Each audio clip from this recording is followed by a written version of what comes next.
शांति। ये कर्म की गति का पार्ट 2 है।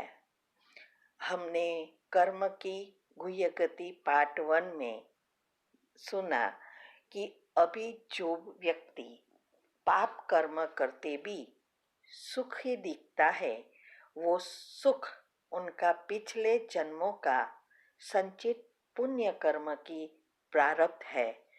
और अभी जो पाप कर रहा है वो संचित में जमा होता जाएगा। जैसा ही पुण्य खत्म होगा तो पाप की प्रारब्ध पककर तैयार होगी, तब वो दुख के रूप में भोगना पड़ेगा। ऐसे ही अभी जो भगवान के नीति नियम व धर्म के मार्ग पर चलते हैं, वो दुखी कभी कभी दिखाई देते हैं, तो वो दुख उनके पिछले जन्म के किए हुए पाप कर्म जो संचित में थे, वो पककर दुख देने तैयार हो गया था, वो भोगते हैं। कभी कभी ऐसा होता है कि इस जन्म में पिछली कर्म जो है वो फिनिश नहीं होता, तो अभी किए हुए कर्म नेक्स्ट जन्म में या दूसरे कोई जन्म में कैरी फॉरवर्ड होते रहते हैं। याद रखो, कोई भी कर्म अच्छा व बुरा जब तक फल नहीं देता, तब तक अपने साथ ही 4 फुट के सूक्ष्म शरीर में एनर्जी के रूप में घूमता रहता है। कर्म फल देने बिना शांत नहीं होगा, अर्थात वो कभी भी खत्म नहीं होगा। और कर्म का आधार है हमारे संकल्प। तो संकल्प बीज है, आपने बोया है तो फिर उसको फल भोगना ही पड़ेगा। जैसे फॉर एग्जाम्पल मैं देती हूँ कि कैसे ये कर्म हमें चांसेस देते हैं। आपने कोई अच्छा कर्म किया और आपके खाते में 1000 रुपया जमा हो गया। अभी ये पुण्य आपकी आसपास सूक्ष्म शरीर में फिरता रहेगा और आपको तक देता रहेगा। अभी आप कोई ऑफिस में व सरकारी जॉब करते हो और कोई आपके पास बुरा काम कराने आएगा और कहेगा कि ये मैं 1000 रुपया आपको रिश्वत देता हूँ, प्लीज ये साइन कर दो। उस पेपर में किसी की जमीन, किसी की कोई मिल्कत उस व्यक्ति के नाम करना है, तो ये पैसा देकर काम करवाना चाहेगा। अगर आपने ये लांच माना रिश्वत लेकर काम कर दिया, तो और ही एक नया पाप कर्म बांधते हैं। लेकिन अगर आपकी अवस्था तमोगुण नहीं होगी, तो उसको ना बोलेंगे, कहेंगे मैं ये बेईमानी का काम नहीं करता हूँ, और वो कर्म कभी चला नहीं जाएगा जो आपने 1000 रुपया देने आया था। तो लेकिन वो फिर आपके आसपास घूमता रहेगा। फिर दूसरी दफा आपको चांस मिलेगा। आप कोई चीज बेचने को रखते हैं और किसी फ्रेंड से बात किया कि ये इतने में बेचनी है, और उसने कहा मैं ले लेता हूँ क्योंकि वो सस्ती थी। अभी आपने सौदा कर दिया, माना बेच दिया, और कोई दूसरा व्यक्ति आपके पास आएगा और कहेगा ये मैं 1000 रुपया ज्यादा देता हूँ। फॉर एग्जाम्पल, आपने वो चीज 5000 में बेची और किसी ने सुना तो वो 6000 देने को तैयार होगा। अगर आपकी अवस्था रजोगुणी होगी तो ले लेंगे। अगर रजोगुणी नहीं है, सतोगुणी है, तो वो भी आप कहेंगे नहीं, मैंने जबान दी है और मैं उसको ही दूंगा। जबान की कीमत है, वो सत्यता की रास्ते पे ही चलेगा। वो फिर से आपके आसपास घूमता ही रहेगा। माना 1000 रुपये आपके 4 फुट के अंदर घूमेगा और फिर आपको दूसरा चांस मिलेगा। आप ट्रैवल कर रहे हो, ट्रेन में जा रहे हो, कोई दूसरा व्यक्ति आपके पास में आके बैठता है और वो उसके साथ थोड़ी दोस्ती जैसी हो जाती है, बातें करना शुरू करते हैं। बातें करते करते उस व्यक्ति की स्टेशन आ गया और उसको ख्याल भी नहीं रहा, तो तुरंत वो नीचे उतर जाता है। अभी जल्दी में वो उसकी पर्स भूल जाता है, जो बहुत इम्पोर्टेंट डॉक्यूमेंट्स और पैसे थे। अभी वो तो चला गया, गाड़ी शुरू हो गई। बाद में आपने देखा कि ये तो उस भाई का ही पाकिट था। तो आप क्या करेंगे, उसको लेके चेक करेंगे, उसका एड्रेस अंदर से निकालेंगे। दूसरे स्टेशन पर आप उतर जाएंगे, फिर टैक्सी करके उस एड्रेस तक पहुंचेंगे और उसको ये जो पैकेट था वो दे देंगे। और वो भाई बहुत खुशी से इतना खुश हो जाता है, इतनी दुआएं देता है कि जिसकी कोई लिमिट नहीं रहती, क्योंकि उसके डॉक्यूमेंट्स वापस मिल गए। अभी वो टैक्सी का भाड़ा भी देता है, ऊपर से 1000 रुपया देगा। आप ना बोलेंगे, फिर भी वो आपको फैमिली की कसम देकर भी वो 1000 रुपया देगा, आग्रह करेगा और आप ले लेंगे। अभी ये 1000 रुपया आपकी पिछले जन्मों की पुण्य था, वो आपने लिया, लेकिन साथ साथ एक नया पुण्य बनाया, क्योंकि उसकी दिल की दुआ जो मिली उससे आपका नया प्रारब्ध बना, जो आपको सुख देगा। अब अगर ये जो 1000 रुपया है वो तीनों में आप देखेंगे 1000 ही मिलता है, न कम मिलता है न ज्यादा मिलता है। लेकिन तीनों की लेने की रीत अलग अलग है। कभी कभी ऐसा होता है कि ये चांस आया है चला जाएगा, अभी कलयुग में यही होता है, तो वो चांस न घुमाने के कारण कोई भी कर्म कर लेता है। लेकिन याद रखना है कि जो भी कर्म है वो पुण्य कर्म हो या पाप हो, फल देने बिना निकल नहीं सकता। माना आपके आसपास घूमता ही रहेगा। ऐसे जो भी फल कर्म हो, ऐसे नहीं कि ये 1000 रुपये का तो एक एग्जाम्पल है, लेकिन कोई भी कर्म सब फल देकर ही शांत होगा। लेकिन प्रारब्ध भोगने की रीत अलग अलग होती है, आत्मा की अपनी अवस्था के आधार पर। कितनी शक्ति है, बुद्धि कितनी शुद्ध है, उसके आधार पर आप नए कर्म करते हो।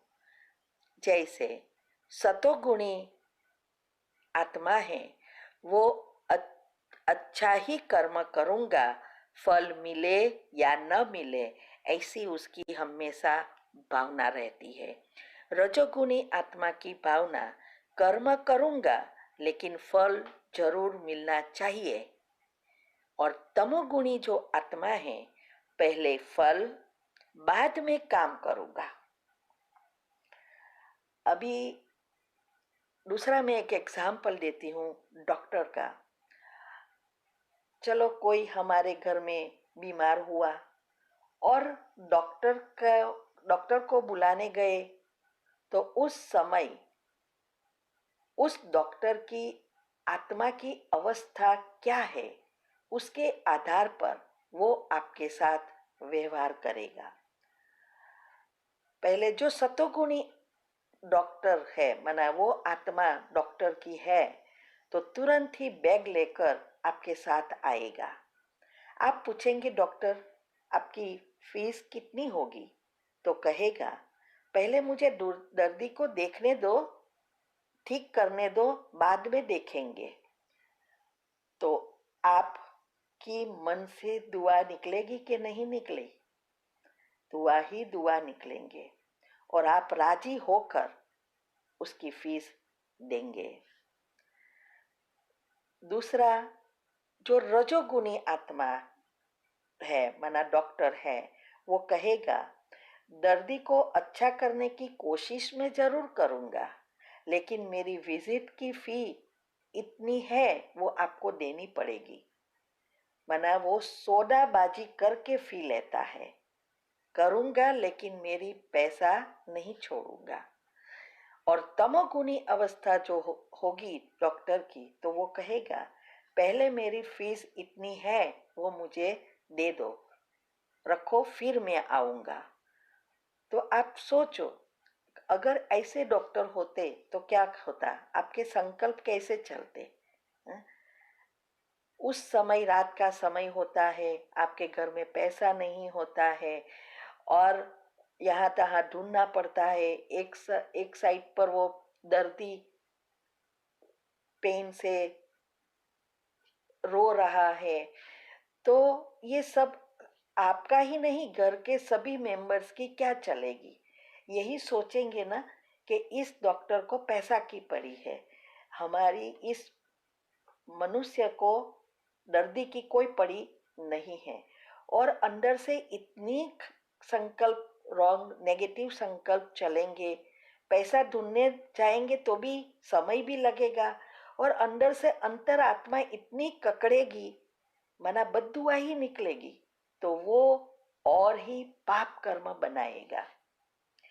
ऐसे हर कर्म में होता है कि जब भी आपकी कर्म की भोगना आई तब आप कैसे सामना करते हैं, उसके हिसाब से आपके नए कर्म तैयार होते हैं। इस कलयुग के अंत में खास करके कर्म तमोगुणी ही ज्यादा होते हैं, क्योंकि सारे विश्व की आत्माएं प्रकृति सहित सब तमोप्रधान की स्टेज पर पहुंच गए हैं। सारा वातावरण नेगेटिव हो गया है। इससे संकल्प पर व्यर्थ नेगेटिव ज्यादा संकल्प भी व्यर्थ और नेगेटिव ज्यादा चलते हैं। घर की फ्रीक्वेंसी भी लो हो जाएगी, माना कम हो जाएगी। आत्मा की अवस्था तमोगुणी ज्यादा होने के कारण पाप कर्म ही ज्यादा होते हैं। यहाँ तक कि आप किसी को पैसा वस्तु दो या दान करो और वो उसे दुरुपयोग करे, जैसे जाके सिगारेट पिए, दारू पिए, ड्रग्स ले, जुगार खेले, खून खराबा करे, कोई गलत कर्म करे, ये सब दुरुपयोग हुआ ना।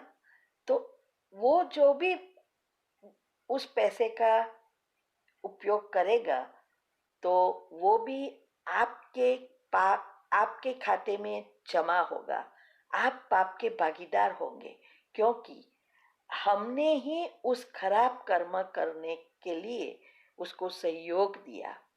इसीलिए कहते हैं दान भी पात्र देखकर करो, वरना और ही पाप कर्म बांधेंगे। और दान करना भी जरूरी है, इसीलिए शास्त्रों में कहा है कि पुण्य करते जाओ जिससे पाप आपको हैरान ना करे। इसीलिए बहुत बहुत ध्यान देना है, दान भी करना है, लेकिन दान करते समय चेक करना है कि आपका कहीं दुरुपयोग तो ना हो। और इस कलयुग के अंत में ऐसे दुरुपयोग करने वाले ही ज्यादा मिलेंगे। इसीलिए याद रखो, जो आपने कर्म रूपी बोल भेजा है वही व्याज के साथ वापिस आएगा। जितना समय के बाद आएगा उतना व्याज भी चढ़ेगा। इसीलिए वैसे भी शास्त्रों में भी कहा है कि जब भगवान ने सृष्टि बनाई तब 3 व्यक्ति भगवान के पास गए और पूछा कि हमने क्या भूल की जो हमें इस स्वर्ग में नहीं रखा, क्योंकि भगवान ने तो सुख देने के लिए स्वर्ग ही बनाया था। हमने उसको बदल कर नरक बना दिया, दुख की दुनिया बदल दी। अभी भगवान ने क्या जवाब दिया पता है? भगवान ने कहा कि कलयुग में आपकी जय जयकार होगी। अभी वो 3 व्यक्ति क्या कौन है पता है? जिसकी अभी बोलबाला है, तो वो 3 व्यक्ति है, वैद्य, वकील और वेश्या। ये तीनों सतयुग में नहीं है और तीनों अभी एकदम आगे है। ये 3 बिना काम ही नहीं चलता। इसीलिए धीरज से कर्म की गुह्य गति माना सूक्ष्म गति को समझकर संकल्प करे और कर्म पर भी ध्यान रखकर अच्छे कर्म करते जाओ तो उसका फल सुख ही मिलता है। उसमें जरा भी शंका नहीं है। जो कर्म हो गए हैं वो अभी हमारे हाथ में नहीं है, क्योंकि जो बॉल हमने भेजा है वही बॉल वापिस आने वाला है और आएगा। लेकिन नया बॉल कैसा भेजना है, अर्थात नए कर्म हमारे हाथ में है। इसीलिए पॉजिटिविटी बढ़ाने की और मेडिटेशन की आदत डालने की जरूरत है। जैसे जब तक खेत में बीज नहीं बोया तब तक हमारे हाथ में है कि क्या बोना है। सीजन अनुसार जमीन को देखकर बोना पड़ता है ना। लेकिन एक दफा बीज बो दिया फिर हम कुछ नहीं कर सकते। जो बोया है वही काटना पड़ेगा, माना वही फल मिलेगा। ऐसे ही जब तक संकल्प रूपी बीज हमारे सबकॉन्शियस माइंड रूपी खेत में नहीं बोया है, कर्म रूपी फल तैयार नहीं हुआ है, तब तक हमारे हाथ में है। एक दफा संकल्प चला लिया, सबकॉन्शियस माइंड में भी बो दिया, फिर तो फल भोगना ही पड़ेगा। अभी अगले टॉपिक्स में हम देखेंगे कि कैसे ये प्रारब्ध बनती है, क्या रूल्स है, कैसे हम कर्म, कौन से कर्म को कर्म कहा जाता है और कौन से कर्म करने चाहिए, कौन से नहीं करने चाहिए।